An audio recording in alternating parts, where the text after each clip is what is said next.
오늘 저는 그 빌보드.js라는 오픈소스 차트 개발 경험기에 대해서 여러분한테 공유를 드리고자 합니다. 네, 먼저 차트란 무엇인가에 대해서 한번 살펴보도록 하겠습니다. 사실 차트는 기본적으로 데이터의 시각화라고 할 수 있을 것 같습니다. 그럼 차트 라이브러리는 무엇이라고 얘기를 할 수 있을까요? 차트 라이브러리는 데이터의 시각화를 도와주는 또는 구현을 해주는 라이브러리, 도구라고 정의를 내릴 수 있겠죠. 하지만 결국 차트의 적용은 시각화가 기본이라고 할 수 있습니다. 그리고 차트 개발에 있어서 가장 중요한 부분은 디자인의 UI 적용과 인터랙션에 대한 구현 적용이 관건인데요. 사실 우리는 여러분들 모두 아마 차트를 사실 한 번만 그 모든 영역에서 차트를 매일 접하고 있을 거라고 생각이 드는데요. 예를 들어서 주식과 같은 경우에는 주식 차트, 주식하시는 분이라면 주식 차트를 되게 많이 자주 들여다보실 것 같고, 그 다음에 선거가 있는 경우라면 항상 저런 어떤 그래프를 항상 보실 수가 있죠. 어떤 통계라든지 또는 iOS의 어떤 점유율 이런 것 같이 모든 영역에서 여러분들이 실제로 인지를 하든 인지를 하지 않든 차트라는 영역에 대한 것들을 매일마다 자주 접하고 있다는 것을 아실 수 있습니다. 하지만 사실 차트는 되게 자주 접하는 영역이긴 하지만 실제로 차트를 개발을 해야 되겠다라고 했을 때는 조금 이제 다르게 접근을 해야 되는 부분들이 있는데요. 사실 차트는 그리고 개발을 하더라도 지속적으로 이 어떤 기능적인 요인이 개선이 계속 발생이 되거나 해야 될 필요성이 없기 때문에 일반적으로 차트를 한번 적용하고 나면 사실 그대로 계속 유지가 되는 경우들이 대부분이죠. 만약에 여러분에게 차트를 개발해야 된다라는 어떤 과제가 주어진다고 하면 어떤 선택들을 하셔야 될까요? 사실 일반적인 방법들일 텐데 몇 가지 선택지들이 있습니다. 직접 개발한다, 당연한 선택지 중에 하나이겠죠. 또는 외부 라이브러리를 사용한다. 외부 라이브러리를 사용하게 되면 당연히 상용을 쓸 거냐 아니면 오픈소스를 쓸 거냐. 그 다음으로는 어떤 기술을 사용을 할 거냐라는 부분이 있고요. 이 경우에는 벡터 기반의 기술을 사용할 건지 또는 비트맵 기반의 기술을 사용할 건지 이런 선택을 하게 됩니다. 근데 만약에 여러분이 아주 호기롭게 차트 따위는 금방 개발할 수 있지 않을까라는 이제 생각을 가지고 직접 개발을 하겠다라고 선택을 한다라고 하면 사실 이제 여러분들한테 해드리고 싶은 말이 있는데 진심으로 행운을 빈다라고 여러분들에게 말씀을 드리고 싶고 포스가 여러분과 함께하기를 바라겠습니다. 그럼 이제 직접 개발은 역시 무리야라고 생각을 하시고 이제 외부 라이브러리를 이제 선택을 하겠다고 생각했을 때는 상용 또는 오픈 소스를 선택을 하겠죠. 상용은 당연히 기능도 좋고 메인터넌스도 잘 되지만 결국 비용의 문제가 발생을 하게 됩니다. 당연한 얘기겠죠. 그리고 오픈 소스를 사용하겠다라고 했을 때는 사실 오픈 소스들이 되게 많이 있기 때문에 그럼 그 중에서 어떤 라이브러리를 선택할 건지에 대한 결정에 대한 어려움이 생기게 됩니다. 사실 오픈소스 차트 라이브러리를 살펴보시면 되게 다양한 차트 라이브러리가 이미 나와 있고 공개되어 있습니다. 대략 20개에서 30개 정도의 유명한 차트 라이브러리 이미 공개되어 있기 때문에 그 중에서 이제 한 가지를 선택을 해서 사용을 하실 수 있습니다. 그 이후에 이제 어떤 기술 기반의 차트 라이브러리를 사용할 건지를 이제 결정을 하셔야 되는데 만약에 성능이 중요하고 그리고 상대적으로 좀 디자인은 그렇게 중요하지 않다라고 판단이 됐을 때는 이제 비트맵 기반의 캔버스로 이제 웹에서 구현이 되겠죠. 그리고 이제 디자인이 좀 중요하고 어떤 커스터마이징 이슈가 좀 많이 필요하다라고 생각이 됐을 때는 벡터 기반의 기술을 선택을 하시면 됩니다. 사실 이 두 개의 기술에 대한 차이점은 여러분들이 너무나 잘 아실 거라고 생각이 들지만 그 화면에서 보시는 것처럼 그 조그만 원일 때는 두 개 모두 다 동일한 형태로 문제없이 보이지만 확대된 경우라면은 좌측에 여러분의 화면에서 이제 우측에 있는 거죠. 우측에 있는 부분은 비트맵으로 표현되어 있기 때문에 확대가 되었을 때 이제 계단 현상과 같은 해상도의 그 찌그러짐 현상이 발생하게 되겠죠.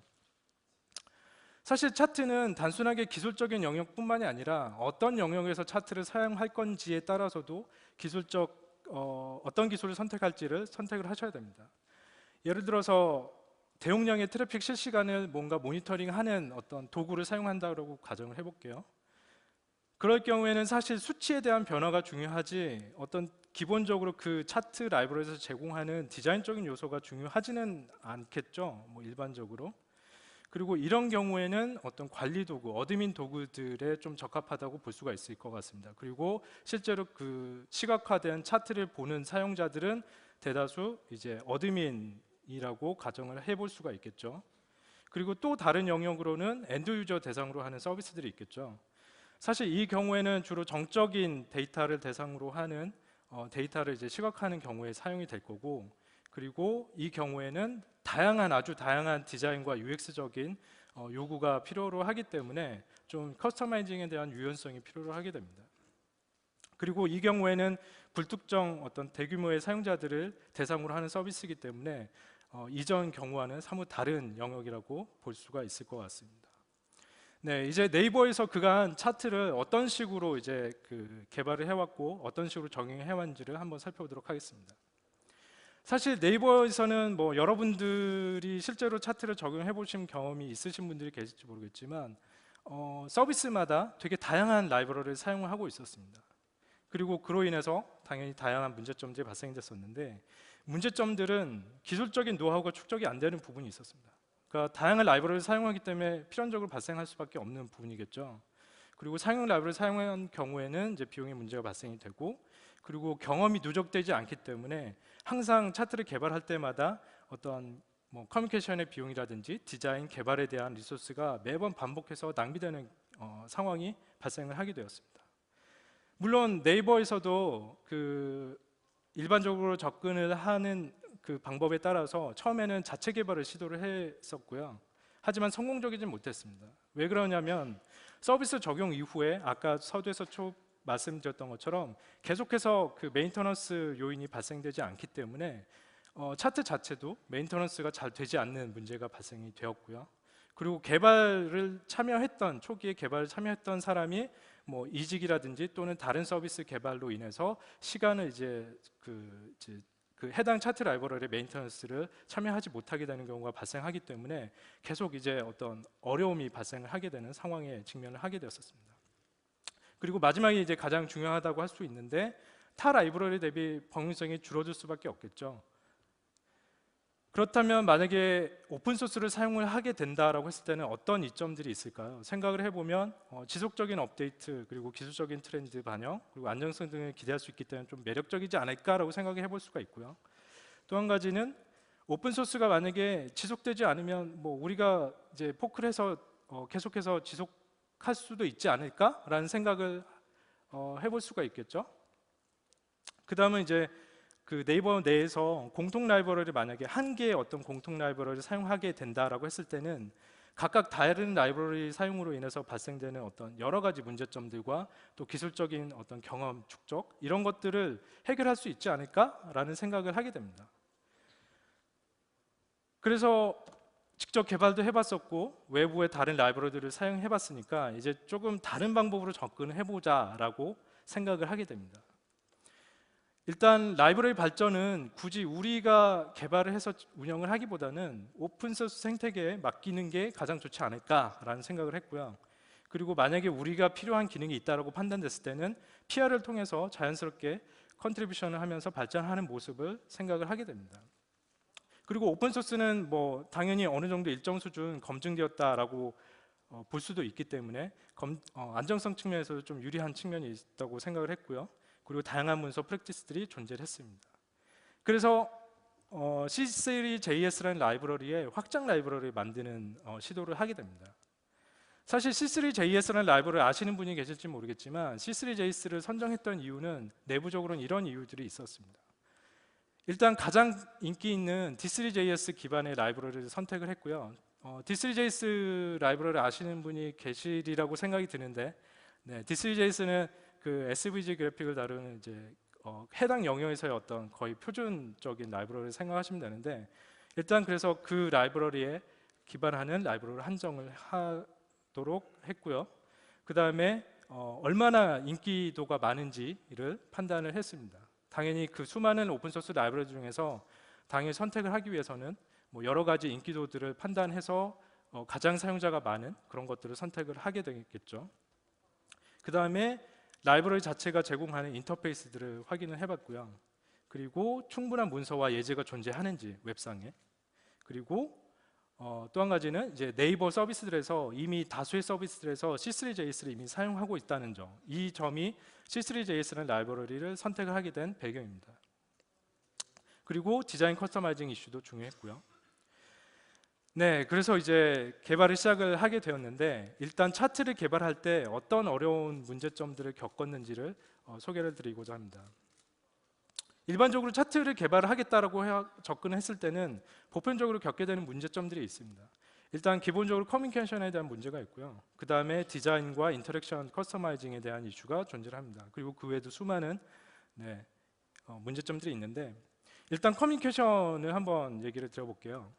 사실 지금 화면에 보이시는 그 그래프는 일반적인 차트의 그래프이죠. 그러면 차트를 구성하는 요소들이 되게 상당히 여러 가지 것들이 있는데, 사실 이 부분은 여러분들이 어떻게 명칭하고 커뮤니케이션을 해야 될까요? 한번 머릿속에 한번 떠올려 보시면 좋을 것 같은데요.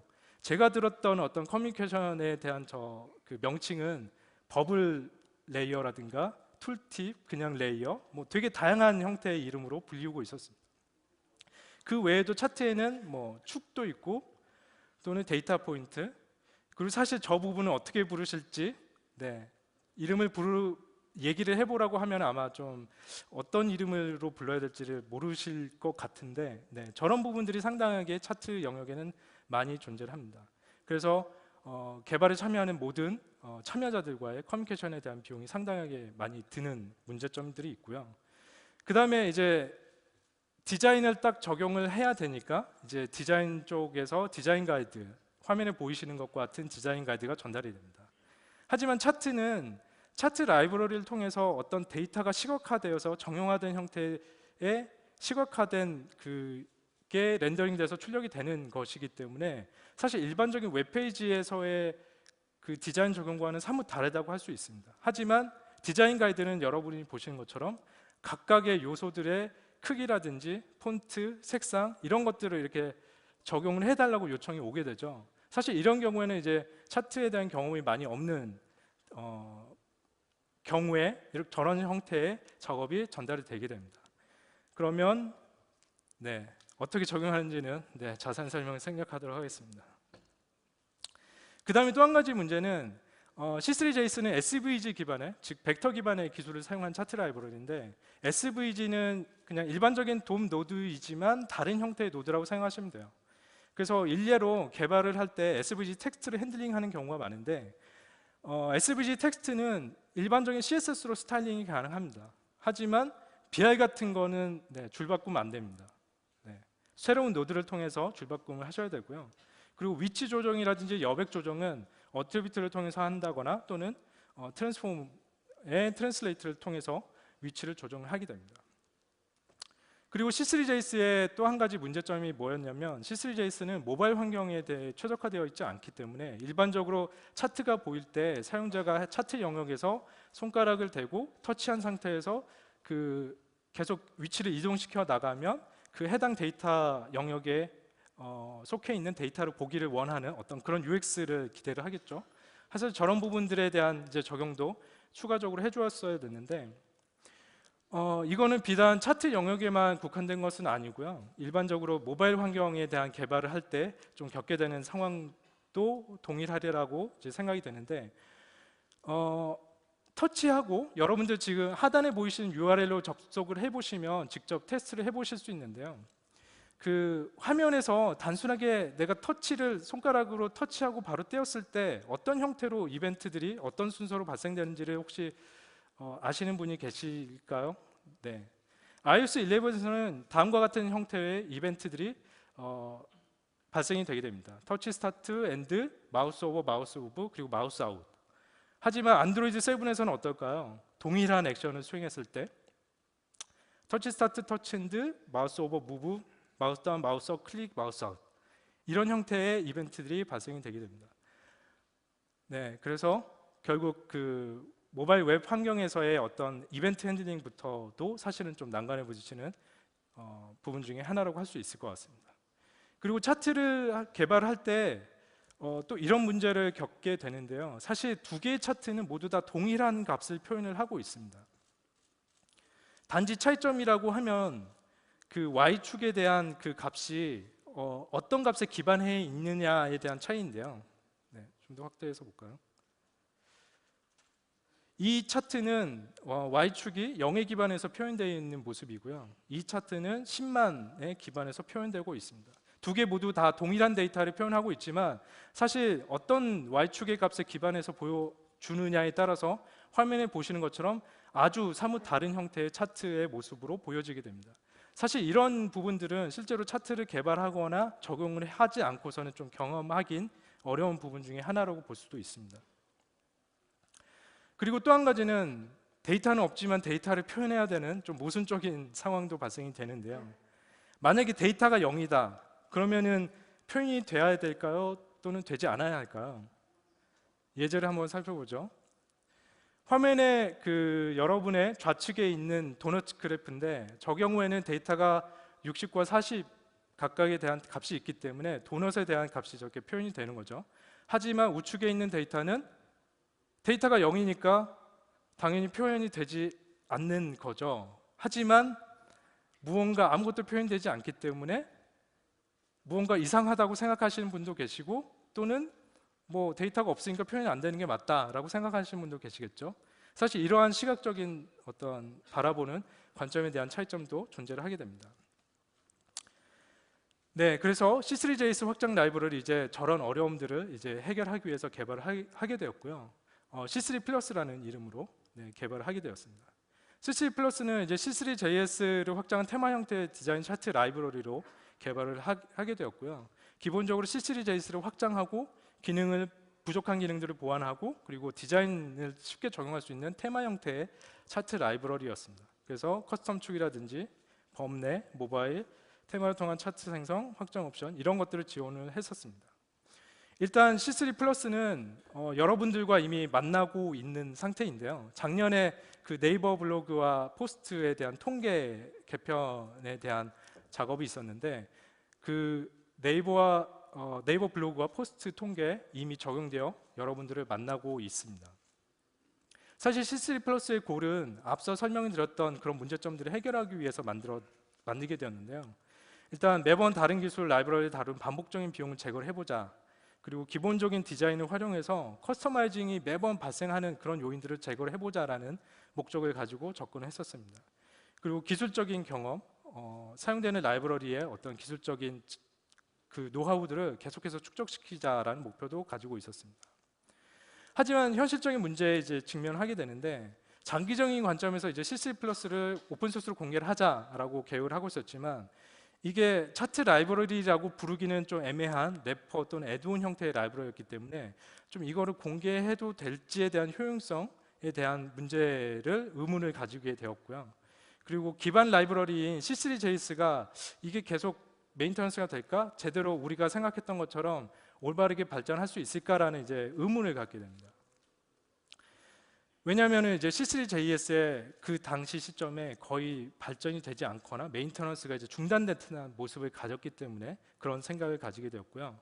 네, 그래서 이제 빌보드 JS라는 라이브러리를 다시 새롭게 개발을 하게 됩니다. 빌보드 JS는 D3JS 버전 4 최신 버전에 기반한 재사용 가능한 손쉬운 인터페이스 제공하는 차트 라이브러리고요. 일단 좀 더 디테일한 설명이 들어가기 전에 차트를 한번 빌보드 JS를 사용해서 만들어보는 과정을 한번 살펴보도록 하겠습니다. 일단 파일을 로딩을 하시면 됩니다. D3JS와 빌보드 JS 기본 스크립트와 CSS 기본 CSS를 로딩을 하시면 되고요. 그 다음에 차트가 노출될 영역을 페이지의 어딘가에 설정을 하신 다음에 해당 API를 사용해서 생성하시면 됩니다. 사실 API에 대한 설명을 하지 않더라도 여러분이 저 옵션들을 보시면 저게 어떤 형태의 차트를 만들 거다라고 아마 손쉽게 이해하실 거라고 생각이 드는데 보시는 것처럼 모든 API들이 되게 직관적이고 명시적인 형태의 API를 제공하고 있기 때문에 지금 차트는 바 형태의 차트를 각각 다른 세 가지 색깔을 적용해서 차트를 생성할 거라고 기대를 할 수가 있겠죠. 그래서 이렇게 차트를 생성하실 수 있습니다. 그래서 기본적인 인터랙션은 뭐 이렇게 데이터를 추가하거나 빼는 형태의 인터랙션을 추가할 수도 있고요.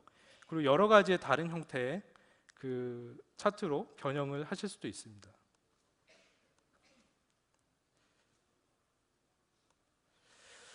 일단 빌보드 JS는 커스터마이징에 대한 용이성이 좋다고 얘기를 드릴 수가 있는데 150개 이상의 옵션들을 제공을 하고 있습니다. 그리고 SVG 기반이기 때문에 그냥 일반적인 돔 노드와 동일하다고 생각하시면 돼요. 그래서 돔 노드를 직접 핸들링해서 무언가 거기에 스타일링을 하거나 또는 뭐 노드를 직접 핸들링해서 값을 바꾸거나 이벤트를 바인딩하거나 하는 식의 작업들을 손쉽게 하실 수가 있겠죠.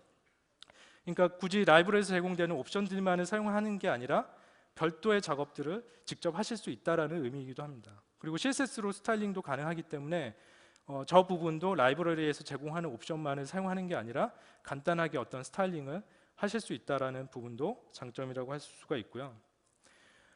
이제 그 빌보드 JS의 포크에서 공개까지의 과정을 설명드리겠습니다. 일단 C3JS가 뭔가 프로젝트가 좀 잘 진행이 되지 않는다고 느꼈던 부분은 뭐냐면 이제 오랜 시간 동안 액티비티가 없었어요. 그 당시에.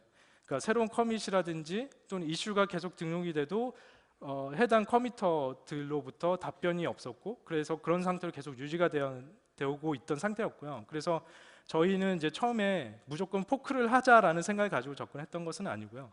그 해당 프로젝트에 이제 커미터로 참여를 해서 우리가 뭔가 기여를 해보자 그런 방식으로 이제 처음에는 생각을 했었습니다. 그래서 처음에 어떻게 했냐면 이제 그 원 개발자에게 그리고 그 해당 커미터에게 직접적으로 메일을 통해서 문의를 한번 해보게 됐습니다. 그래서 혹시 도와줄 수 있는 일이 있는지 그런 부분들에 대한 문의를 했었고요. 하지만 이제 그 메일의 어떤 회신에 대한 회신과는 별개로 일단 활동을 시작을 했습니다.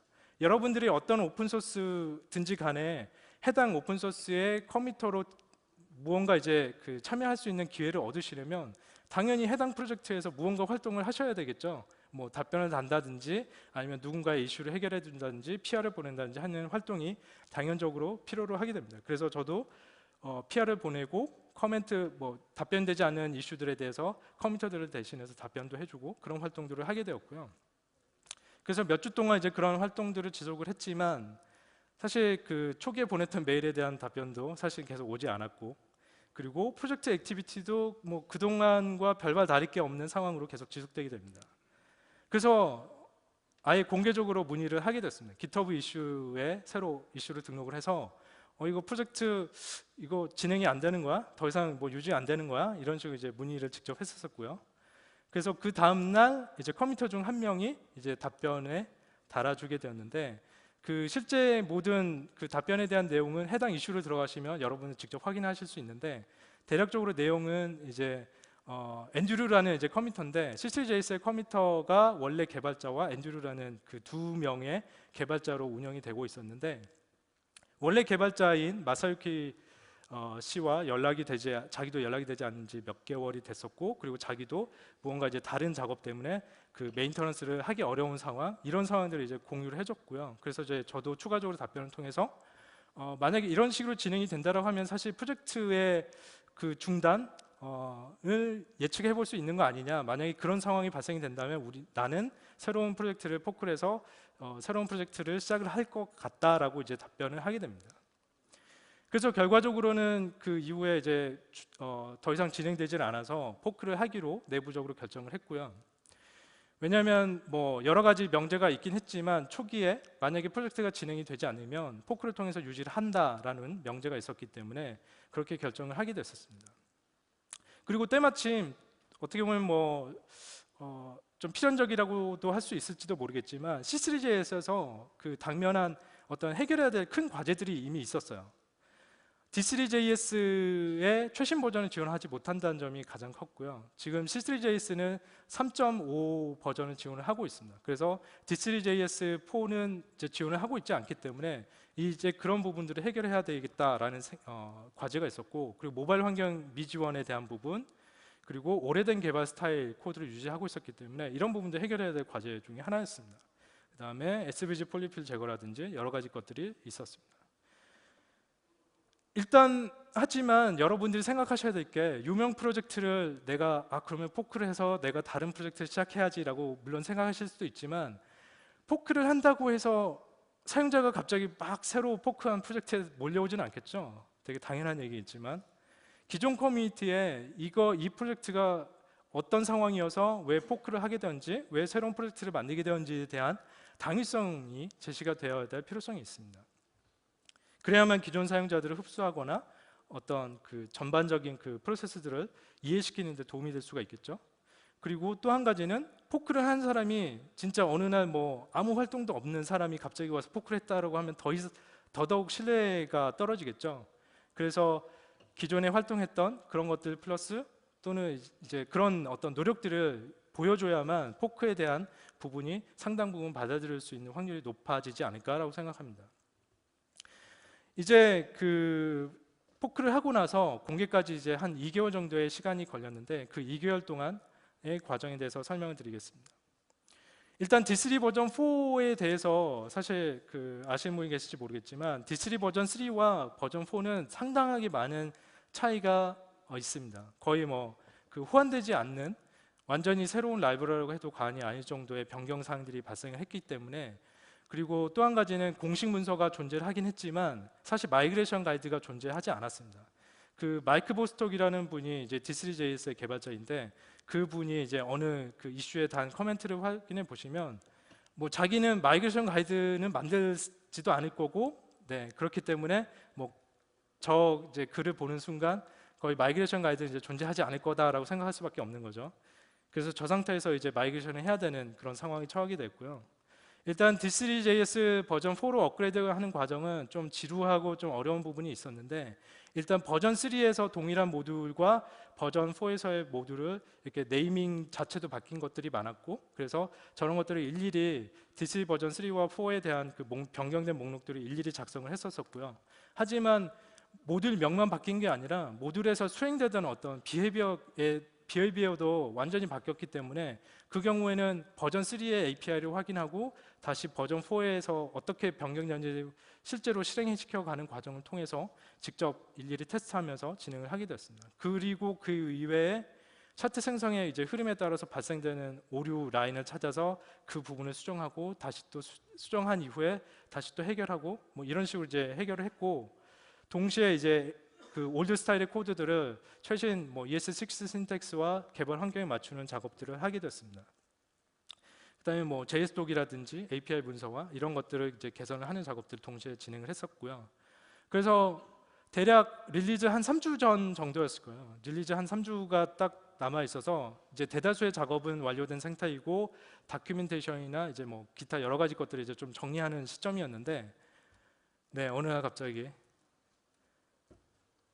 보이지 않던 원래 개발자 마사유키 씨가 등장을 합니다.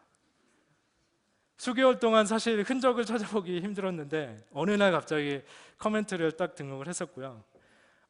그 글의 이제 내용은 뭐냐면 이제 자기가 알고 있는 이제 개발자 동료 중에 C3JS 개발 관심 있는 사람이 있다. 그래서 이 사람을 커뮤니티로 추가를 하겠다라는 내용이고, 또 한 가지는 이제 버전 1에 대한 그 계획을 얘기를 하는데, 사실 버전 1에 대한 계획이 아까 빌보JS에서 해결하고자 했던 그 과제들 D3 상위 버전을 지원한다든지 하는 식의 이제 그 목표를 제시를 하는 글이었습니다.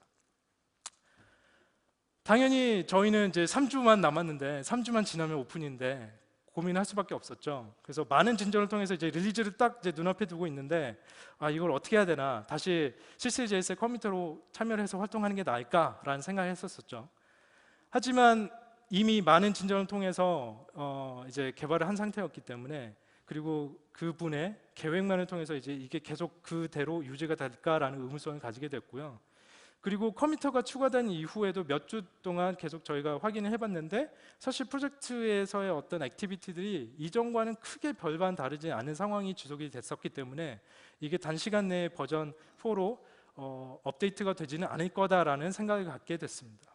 그래서 이렇게 된 이상 릴리즈는 계획대로 진행을 하기로 결정을 하게 됐습니다.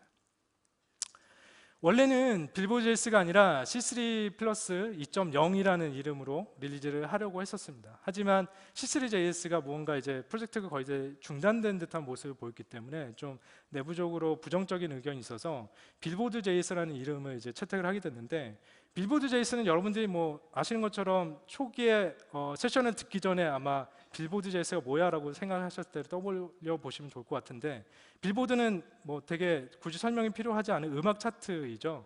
하지만 차트의 의미는 다르지만 빌보드라는 이름을 들었을 때 차트를 연관시킬 수 있기 때문에 그래서 빌보드 JS라는 이름을 선택을 하게 되었고, 그리고 또 가장 중요한 점은 npm 모듈에서 빌보드 JS라는 모듈의 이름을 사용한 모듈이 없었다는 점, 네, 이게 가장 컸다고도 할 수 있을 것 같습니다. 일단 그래서 결과적으로는 릴리즈를 했고요. 저 커멘트는 이제 C3JS에 이제 릴리즈를 했다라고 알리는 이제 글을 등록을 하게 되었고요. 그래서 2017년 6월 8일 날 공개를 하게 되었습니다. 하지만 뭐 마찬가지로 포크를 한다고 해서 사용자가 몰려오는 게 아니듯이 공개를 한다고 해서 뭐 사용자가 오지는 않겠죠, 당연히. 네. 그래서 홍보 전략이 필요합니다. 직접 발로 뛰는 방법이 있고요. 그 다수의 에코 사이트에 등록을 하는 방법이 있습니다. 한 가지 방법은 그 자바스크립트 라이브나 에코.js 또는 해커뉴스와 같은 사이트에 어떤 본인들의 라이브러리나 또는 본인이 작성한 글이 있다. 그래서 그거 무언가를 홍보하고 싶다고 하면은 해당 사이트들에 글을 등록을 하시면 됩니다. 그러면 많은 곳의 그 사이트들에서는 해당 그 사이트에 등록된 정보를 이용해서 뉴스레터에 활용한다든지 하는 식의 이제 그 전파 능력이 있거든요. 그래서 저런 사이트들을 잘 활용을 해보시면 좋고요. 그리고 또 한 가지는 직접적으로 뉴스레터에 소개를 해달라고 요청을 해보는 거예요. 꼭 프론트엔드 영역뿐만이 아니라 모든 기술 스택 영역에 유명한 그 메일링 리스트들이 있죠. 메일링 사이트들이 있을 텐데 프론트엔드 같은 경우는 자바스크립트 위클리라는 대표적인 사이트가 메일링 리스트가 있는데 그곳 운영자에게 직접 빌보드 JS라는 차트 라이브를 만들었는데 소개시켜 줄 수 없냐라는 이제 직접적으로 메일을 보내서 요청을 해 봤고요. 그래서 뭐 운이 좋게도 그 6월 8일 릴리즈였는데 6월 9일 날 자바스크립트 위클리가 매주 금요일 날 발행이 되거든요. 그래서 그 다음 날 자바스크립트 위클리의 메인 토픽으로 소개가 되었고, 그리고 자바스크립트 데일리 트윗에도 소개가 되게 됩니다. 네, 그래서 그런지는 모르겠지만 그 공개하고 난 이후에 정확하게 시점은 생각이 안 나는데 첫 주 한 이틀 정도 그 GitHub 트렌딩에서 자바스크립트 언어 영역에서 그 당일 스타수를 가장 많이 받은 프로젝트들을 이제 보여주는데 거기서 이제 3위 정도의 기록을 하게 됐습니다. 사실 GitHub 스타는 뭐 여러 가지 의미가 있을 수가 있는데 일단 공개하고 나서 첫 6일간 700개를 받았고, 그리고 오늘 발표의 주제와도 좀 동일한 14일 후 1000개의 스타를 이제 받게 되었는데, 사실 스타의 가치는 무엇이라고 생각하시나요, 여러분들? 사실 스타의 가치는 꼭 어떤 수치적인 부분이 중요한 게 아니라 그냥 어떤 프로젝트를 어떻게 보면 이제 사용자 입장에서는 프로젝트를 사용할 만한지를 가늠하는 어떤 지표라고 볼 수도 있고, 또는 개발자 입장에서는 이 해당 프로젝트가 진짜 조금 이렇게 사용해 볼 만한 또는 내가 참여해 볼 만한 이런 어떤 그 인식을 심어줄 수 있는 지표라고 볼 수가 있을 것 같습니다. 예를 들어서 지금 한참 핫한 Vue.js 같은 경우도 초기 공개한 이후에 6일간 600여 개의 스타 수를 기록을 했었기 때문에 빌보드 JS는 그 정도까지는 아니겠지만 그 다음에 이제 서드 파트 앱들이 자발적으로 등록이 되기 시작했고요. 그래서 뭐 앵귤러나 리액트, R, 웹 컴포넌트 등에 대한 자발적인 서드 파티 앱들이 등록이 되고 있습니다. 그리고 npm 다운로드 수는 지속적으로 공개한 이후부터 지난달까지 매달 1000개 이상의 npm 다운로드 수를 기록을 하고 있고 점진적으로 증가를 하고 있는 상태입니다.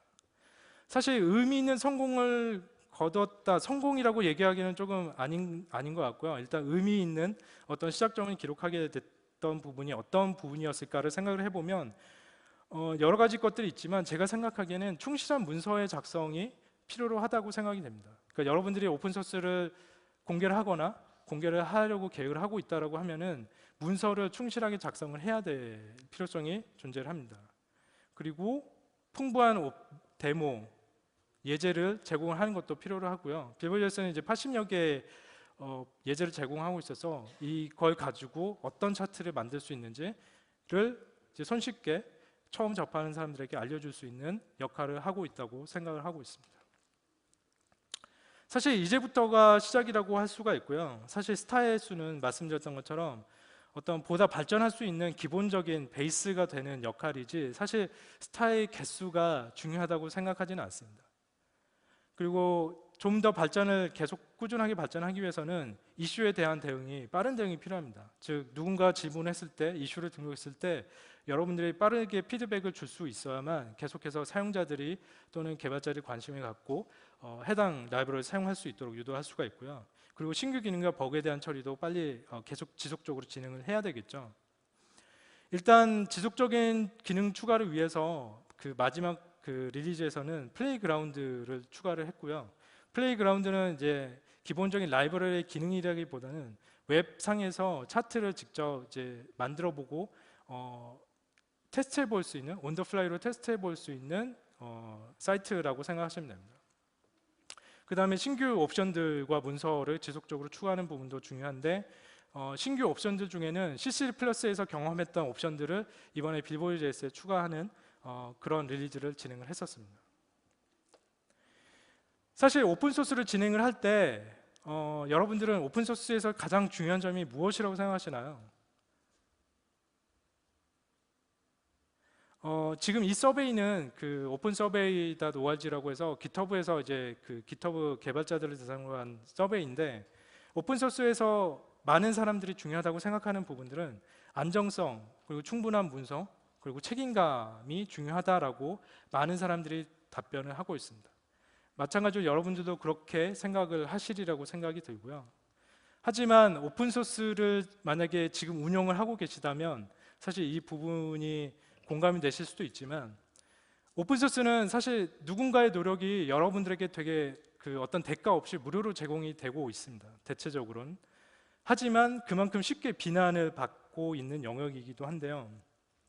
소개해드리고 싶은 이 트윗은 어떤 거냐면 그 에퀴팩스라는 미국 신용평가 회사에서 대략 1억 5천 명의 이제 그 개인 정보가 누출이 됐었는데 그 회사에서 아파치 스트러치의 보안 취약점 때문에 정보가 누출됐다라고 이렇게 오픈소스를 이제 블레임하는 그런 기사의 내용이거든요.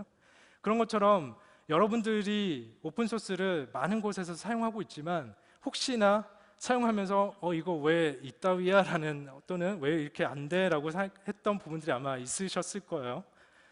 네. 하지만 오픈소스를 개발하는 입장에서는 이제 그런 부분들이 상당히 조금 어려운 부분 중에 하나라고 할 수 있을 것 같습니다. 그럼 어떤 식으로 대처를 해야 될까요?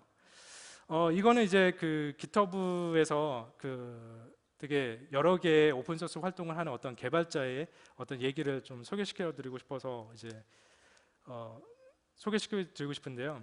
만약에 이제 그 오픈소스를 할 때 그런 누군가의 어떤 비난들을 그렇게 모두 다 일일이 반응하거나 또는 자신의 어떤 그 기분을 그런 일들 때문에 상하지 않게 하는 게 중요하다라고 얘기를 하고 있습니다.